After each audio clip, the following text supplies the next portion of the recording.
Okay, people who like to watch my videos, they notice, I keep my keys at work and my chit. I have two chits actually now on this lanyard that I got Famous Monsters of Filmland with Godzilla on it. I got it on eBay. It actually came with a magazine too, and I think it was a Famous Monsters of Filmland magazine, but a recent one, not a classic one.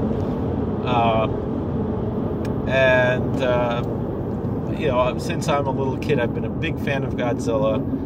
I'm not really that excited for the new Godzilla movie, but I know a lot of people are. I probably will go see it. I think we might go to the drive-in and see it. That'd be cool. Maybe Sunday night we'll go to the drive-in and see it. I did not see the 2014 Godzilla. I have it on DVD. Have not watched it yet. I don't actually have time to watch movies as much as I love, especially monster movies.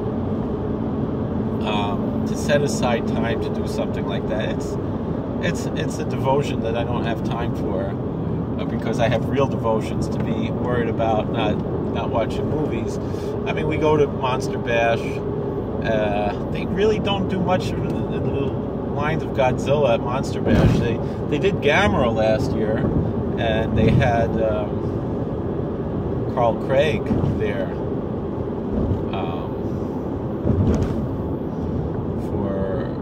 who was in one of the Gamera movies, and they showed that movie. But before I knew who Gamera was, I knew who Godzilla was. I only found out about Gamera. I remember on Jericho Turnpike in Floral Park, there was a video store, VHS videos, and I would, beg my parents to rent these monster movies. And I remember Killers from Space. I remember there was a whole series of monster movies that were hosted by Al Lewis, playing Grandpa Munster pretty much. And I remember watching those, and the movies that were on that, they were Gamera movies. I remember Gamera versus Baragon very well, and watching that a few times before we had to bring it back to the video store. I remember Killers from Space. I remember what else we saw from those. Oh, these breaks are not good. Good thing I'm gonna try to get them taken care of. Really almost got into an accident, but I swerved and almost went into a ravine, really, just to avoid hitting the car in front of me.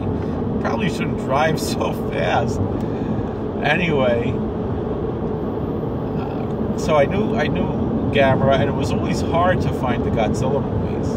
And when I was a kid, about when I was 5 years old, was when I started to understand that you could tape stuff from TV.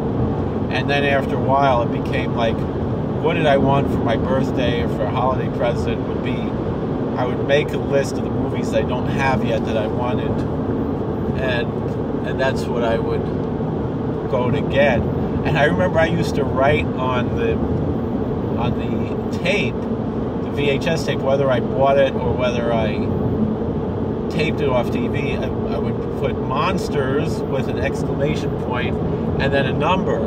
And it was, I had like a serial number, and I had a whole system of my monster movie collection, and I actually had it cataloged when I was a kid. That was, Monsters 1, Monsters 2. And I remember my father had taped King Kong, Son of Kong, and Mighty Joe Young off of AMC, back when they showed old movies on AMC. With the introduction, and I included that in my collection. And one of the first movies that I had taped off of TV when I was very young, and this went on for years and years, taping these movies off TV, especially the Sci-Fi Channel, TNT, TBS. But I remember Channel 5, Fox, they would have late night movies. I could read already when I was like 5 years old. I'd look in not TV Guide. We didn't get TV Guide, but the TV listings from the newspaper, and search through to find monster movies. And I taped the first Godzilla. I had Godzilla toys when I was. My parents got for me when I was real. I had a lot of dinosaur toys, and I had Godzilla toys, and I also remember my parents had taped for me. There was a documentary, you can find it on YouTube, with Christopher Reeves, right? Is there an S in the end? All right, it's George Reeve and Christopher Reeves, right? Christopher Reeves, or do I have it backwards? The one who played Superman in the 70s and 80s, and I'm more of a George Reeves fan myself, but he hosted this documentary about dinosaurs, and I remember watching that tape over and over again. That was not one of the Monsters tapes, because that was before then. I think it might have said Joey's tape on it or something, but the first Godzilla movie I remember taping from TV, and it was from Channel 5, and I remember watching this movie over and over again. I think I didn't catch the very beginning of the movie.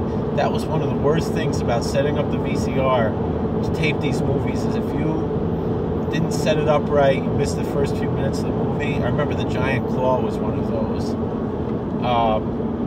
And I like to see the credits. I always like seeing the opening credits, you know. So,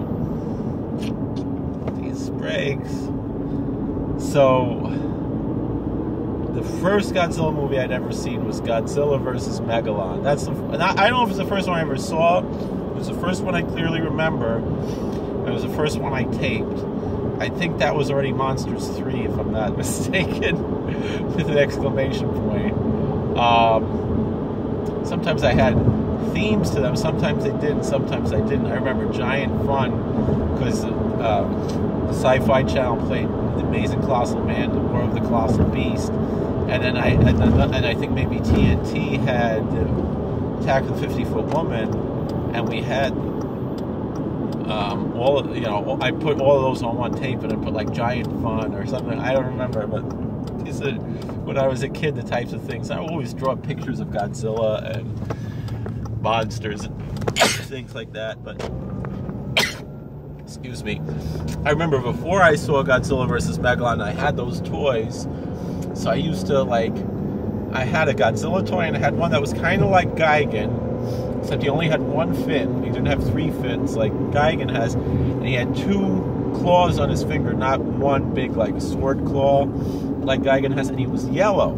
I still have it. And I didn't know what Gigan was called, so I used to call him Eaglebeak. And I used to play, and I would say, it's the Godzilla and Eaglebeak show. That's what kind of nerd I was when I was a kid. The guy that, all the adventures of Godzilla and Eaglebeak, and I had no idea anything about it. Eventually, I got a lot of these movies, bought a lot of them. And a lot of them were very hard to come by. But Godzilla vs. Megalon, for a long time, was, I think, mistakenly, or not quite mistakenly, considered to be in the public domain. Now, I think Godzilla vs. the Sea Monster was another one of those. I think part of that has to do with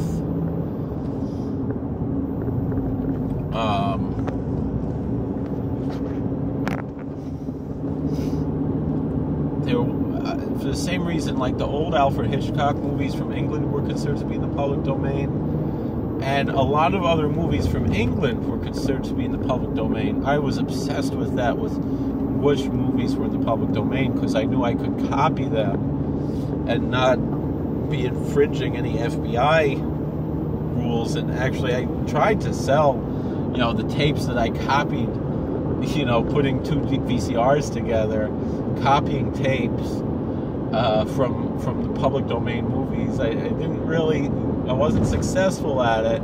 I even tried to make my own catalog, and sometimes I called it Trilobite Home Video, and sometimes I called it Atomic Home Video.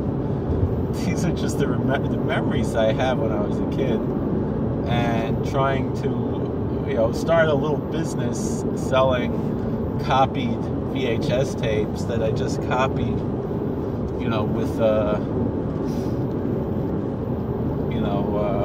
by attaching two VCRs together, and they usually the transfer usually wasn't that good because of that.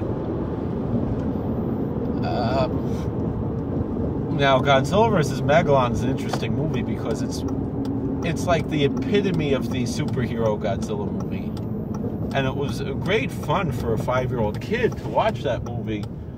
I think that was also part of the issue with Mystery Science Theater 3000. There were 2 episodes of Mystery Science Theater 3000 that had Godzilla movies. One was Godzilla vs. Megalon, and one was Godzilla vs. the Sea Monster. And either Rhino or Shout Factory, I think it was Shout Factory, tried to release the Godzilla vs. Megalon episode, and Toho sued them. And so it was... It's a very rare collector's item, that Godzilla vs. Megalon episode. And then you have a wide opportunity to find that bootlegged because it's not sold commercially. But this was, I believe, before most people could see Mystery Science Theater 3000. We didn't have the Comedy Channel at that time. It might have even been before Mystery Science Theater. I could have been younger. I could have been 3 or 4 years old. I don't know. I'll have to look. I remember they showed Enemy Mine also when I taped it, and I think that's from 1987, actually. That movie kind of depressed me. I know my mother said, "Oh, you're going to like this," and I was like, it's a little too dark for me, as a little kid. I really liked Godzilla vs. Megalon because that's a fun movie. So, even though it also has some dark parts to it. So, I guess that's part 1 of my Godzilla discussion, because I got to switch cars now. Maybe on my way home, we'll talk more about Godzilla. I should share this with my Monster Bash friends, because it's very similar to the type of articles that Ron Adams writes about when he was a kid. He's a little older than me, but it's amazing how these things go through the generations of this love for monster movies that little kids have, and the same type of obsession of I have to look in the TV guide and see when are they showing this movie, that movie. And something that we'll talk about in the next video is the availability of Godzilla movies. Certain movies were very readily available, and certain movies were practically impossible. Did they just leave the window open? Did the dogs... So, thank you for watching. God bless. Please like, share, and subscribe, comment. And we'll see you all later. Not what you expect a rabbi to be talking about. Especially Friday on Yesod Shabi Yesod. It probably shouldn't be. It should probably be talking about holy things today. That's a bottle of seltzer you could leave in here. What do I need to bring with me? The Stecken. The Rebbe's Stecken. Alright, the garbage we'll throw out. So, thank you for watching. Take care.